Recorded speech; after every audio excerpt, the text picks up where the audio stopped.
श्री स्वामी समर्थ. जय जय रघुवीर समर्थ. स्वामी भक्तांनी वर दिलेल्या 2 पर्यायपैकी एका पर्यायाला स्पर्श करा आणि स्वामी तुम्हाला कोणता प्रवचन देत आहे ते जाणून घ्या. तुझ्या जवळच्या आणि तुझ्या पाठीत खंजीर खोपसला आहे आणि तोच तुझा सर्वात मोठा शत्रू झाला आहे. थांब, हार मानू नकोस, मनात दुःख करत बसू नको. वाईट वेळ आली की काही नाती आपोआप बदलताना दिसतात. कालपर्यंत जवळ असणारे लोक आज आपल्यापासून दूर जातात, अंतर ठेवतात आणि तुम्ही मदतीची अपेक्षा करता पण त्या व्यस्ततेचे कारण देत असतात.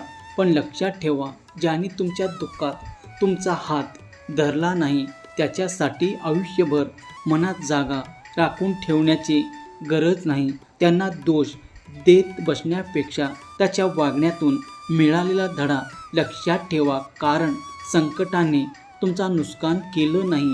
संकटाने फक्त कोण आपलं आणि कोण फक्त नावापुरतं आपलं आहे हे दाखवून दिलं आहे.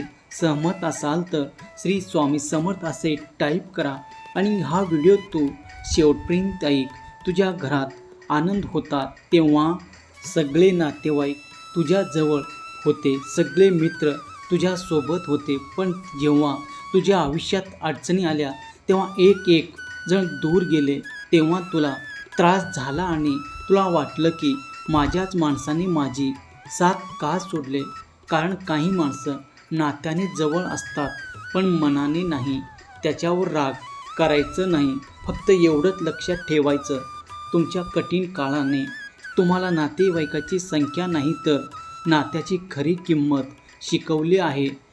ज्यांनी तुमच्या वाईट काळात तुमच्या पाठीमागे फिरले त्याच्याकडे तुम्ही पुन्हा पुन्हा पाहू नका. कारण तुम्हाला मागे ओढणाऱ्या आठवणीपेक्षा तुम्हाला पुढे घेऊन जाणारे स्वप्न तुमची मोठी असायला हवीत. विश्वास असेल तर माझा देव माझ्या पाठीशी असे टाईप करा. हे पहा, आज तुम्ही एकटे आहात, संघर्ष करत आहात, पण त्याचा अर्थ तुम्ही तिथे थांबलास तेव्हा तुमची कहाणी संपले असे नाही. हीच वेळ आहे जिथे तुम्ही स्वतःला सिद्ध करत आहात. उद्या जेव्हा तुमची परिस्थिती बदलेल तेव्हा कोणालाही काही सिद्ध करण्याची गरज पडणार नाही. तुमचा प्रवासच सगळ्यांना उत्तर देणार आहे. ज्यांनी दुःखात साथ सोडली त्याच्यामुळे थांबू नका. त्यांच्या जाण्यामुळे तुमच्यात निर्माण झालेली ताकद घेऊन तुम्ही पुढे चला. कारण तुमचा देव तुमच्या पाठीशी आहे. तुमच्या सोबतीला कोणाच्या साथीची गरज नाही. वाईट वेळेत तुमचे नातेवाईक तुमच्यापासून दूर गेले आणि त्याचा दोष तुम्ही स्वतःला मानू नका. प्रत्येक माणसाला आपल्या आयुष्यात कायम राहण्यासाठी दिलेला नसतो. काही जण फक्त एक गोष्ट शिकवून जातात की कोणावर किती विश्वास ठेवायचं.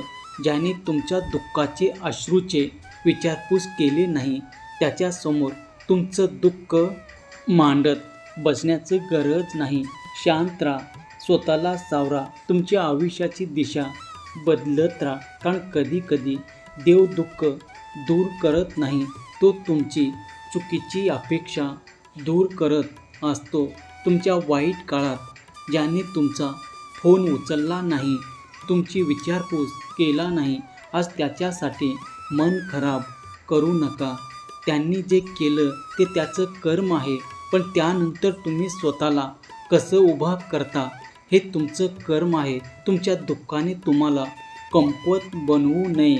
याच दुःखाला तुमची ताकद बनवा. ज्यांनी कठीण काळात तुमची किंमत केली नाही त्याच्यासमोर तुम्ही रडत बसू नका. सिद्ध करण्यापेक्षा स्वतःचं आयुष्य इतका मोठा बनवा की तुम्हाला कोणाच्याही मान्यतेची गरज होणार नाही. सुखात तुमचा भौतिक गर्दी करणारे अनेक मिळतील, पण दुःखात तुमच्या शेजारी शांत बसणारा एक माणूस मिळणंसुद्धा कठीण आहे. म्हणून किती नाते आहेत, किती आपले आहेत हे पाहणं गरजेचं नाही, गरजेच्या वेळी कोण उभा राहतो हे पहा. वाईट काळाने तुमच्याकडून काही माणसे हिरावून घेतले असतील, पण त्या बदलात तुम्हाला एक मौल्यवान गोष्ट दिले आहे. लोकांना ओळखण्याची नजर. कोणाच्या मागे धावायचं नाही, कोणाला दोष द्यायचं नाही. फक्त स्वतःचं आयुष्य स्वतः उभं करायचं. कारण दुःखासोबत नसलेल्यांना उत्तर देण्यासाठी शब्दाची गरज नाही. तुमचा बदललेला काळच पुरेसा आहे. म्हणून स्वतःवरती विश्वास ठेवा, भगवंतावरती विश्वास ठेवा. आणि तो विश्वास असेल तर माझ्या देवावर विश्वास आहे असे टाईप करा आणि हा व्हिडिओ जास्तीत जास्त जणांना शेअर करा. कधी दुःखापेक्षा जास्त त्रास त्या गोष्टीचा होतो की ज्यांना आपण आपलं समजतो तेच आपल्या कठीण काळात अनोळखी होतात. म्हणून ज्यांनी तुमच्या वाईट दिवसात हात सोडला त्यामुळे रडत बसू नका. पुढे जाताना माणसावर प्रेम करा. स्वतःची अपेक्षा स्वतःवर ठेवा. तुमच्या आयुष्यात एक दिवस नक्कीच असा आला असेल की जेव्हा तुम्हाला फक्त एवढीच अपेक्षा होते की कोणीतरी माझ्या हक्काचं माझ्या बाजूने उभा राहावं. आणि ज्याच्याकडून अपेक्षा होती तेच दूर गेले. त्या क्षणी मन तुटलं आणि जो रडला पण उभा राहिला, जो एकटा पडला स्वतःला सावरला, जो दुःखाला पण थांबवलं नाही, तोच तू आहेस बाळा. कारण तुझ्या पाठीशी तुझा देव ब्रह्मांड नायक उभा आहे. विश्वास असेल तर राजाधिराज योगीराज असे टाईप कर. तुझ्या आयुष्यात गेलेल्या माणसाची कमतरता तू मोजू नकोस. ते जाण्याच्या नंतर तू किती मजबूत झालास हे बघ. वाईट वेळेत साथ सोडणाऱ्या नातेवाईकाची यादी बनवण्यात तुझं आयुष्य वाया घालवू नकोस. कोण गेलं, कोण बोललं, कोण दुर्लक्ष केलं या सगळ्याचा हिशोब जर तू ठेवत बसला तर तुझ्या स्वतःच्या आयुष्याकडे पाहायला तुला वेळच मिळणार नाही. ज्यांनी पाठ फिरवले त्यांना तिथेच राहू दे. तू मात्र पुढे चल. कारण तुझं भविष्य कोणाच्या हातात नाही तर तुझं यश त्याच्या मान्यतेवर नाही. तुझी किंमत त्यांनी केलेल्या वागणुकीत नाही. तू पडलेला काळ त्याचा विषय जर मोजत बसला तर तू तुझं आयुष्य पुढे कसं जाणार. म्हणून तुझ्या आयुष्याची कहाणी वेगळी आहे आणि ते घडवण्यासाठी तुला कोणाची गरज नाही.